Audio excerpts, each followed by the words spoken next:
Den næste øvelse, vi vil vise dig, det er en backstepping lunges, og den træner dine forlår og dine baller som det primære. Du starter med en god udgangsstilling, hvor du har hoftebreddes afstand mellem fødderne, løfter brystet, trækker skuldrene lidt tilbage, knæene bøjer let, og så tager du et langt skridt tilbage, bøjer ned i knæene, skubber op og træder ind med samlede fødder. Så kan du skifte side her. Et langt skridt. Så ryggen er hele tiden rakt, brystet løftet.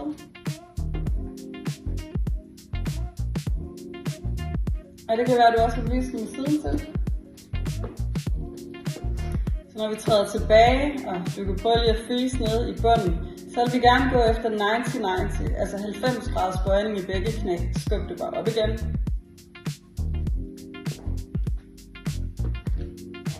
På den måde, så kan du også se, så lander knæet over anklen.